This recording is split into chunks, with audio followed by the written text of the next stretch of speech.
Today we're checking out the skeleton theory by Alex Bale. Let's check this out now. Oh shit! Shivers down your spine. Yo, this is sick. So, there's this viral image that's gone around the internet that points out a really funny detail about this show. There seems to be a frightening number of miniature dead human skeletons in SpongeBob. And it's a really funny especially that first one. But it's also really strange because why are there a bunch of mini dead human skeletons in SpongeBob? Like, the animators already have a generic design for a fish skeleton. Why are they going out of their way to make these human skeletons? They're obviously much more detailed and harder to draw. Look at that. This is something we see in both early and modern SpongeBob. Well, I think the television theory actually provides a pretty good explanation for this. We know there's tons of human scuba divers secretly and they start dying. And it even looks like some of them are fish-sized. And we know there is shrinking technology in this show. So, like I've already said, I think it's fair to assume that humans shrunk themselves down to better film these characters undetected. Which explains why we see so many tiny human skeletons. They're the crew members who sadly passed away during the filming of SpongeBob. They are deep underwater, after all. It's not the safest place for humans to be. No way! That's about all I had to say about this topic. It's not actually that interesting. I probably wouldn't have even bothered making this separate mini-theory. But that's sick! It wasn't for a very interesting piece of SpongeBob history that was recently made public.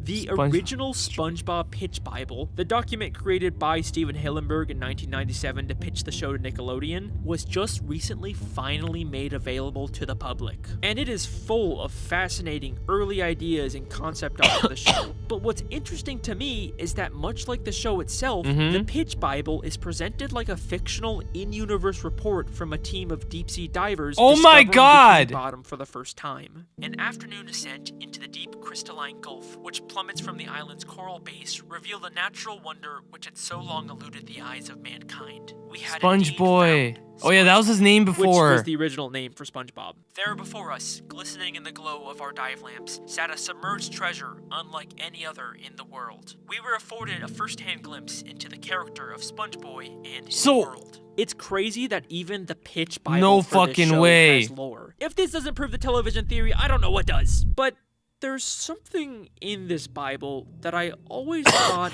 was a little strange. On page 12, there's a dedication section. It describes one of the first expeditions to Bikini Bottom taken by a deep-sea diver named Bucky Leavitt, using a new and untested diving suit, which ultimately imploded from the undersea pressures. Bucky died making the only known map of Bikini Bottom. It is to Bucky and his pioneer spirit that we dedicate this research. It's kind of isn't Bucky in the show? To include in a pitch for a kid's show of all things. The story seems to be inspired by Benjamin Leavitt, the inventor of the suit shown in this photo, but there's no record of him ever dying during an expedition. So it seems like this story about Bucky was completely made up just to add more lore to the show. So it then begs the question, if he is a character in this universe, where is Bucky's body? Could he possibly be I think it's one that of the episode, that one, yeah. The show? Well, we know Bucky died in his old prototype diving suit, so I think his body would probably still be inside of it. So the real question is, do we know of any diving suits in Bikini Bottom? And yes, I think there is. We do.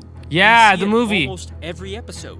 SpongeBob's television. SpongeBob's TV is clearly supposed to be an old diving suit helmet, but it's strange because it's so small compared to diving suits we've seen worn by other humans. What the fuck? So either this diving suit is from a shrunken human, or it's been compressed down to a smaller size by the pressures of the sea, just like Bucky's. We even see SpongeBob's TV design was a part of the original Pitch Bible. I think there's a very good chance that this is supposed to be at least the head of Bucky Leavitt. I think every time SpongeBob is watching TV, he's actually staring directly at a dead human skull. And if you don't believe me, in Season 10's Whirly Brain, SpongeBob and Patrick fight over the TV and actually pull it apart. And for the very first time ever, we get a look inside. There's a person inside, a skull. It's an extremely fast moment, but if you go frame by frame, you'll see that inside of SpongeBob's TV is what looks like a human skull. What the fuck? That is skeleton theory. Bro! Rest in peace, Bucky. Bro!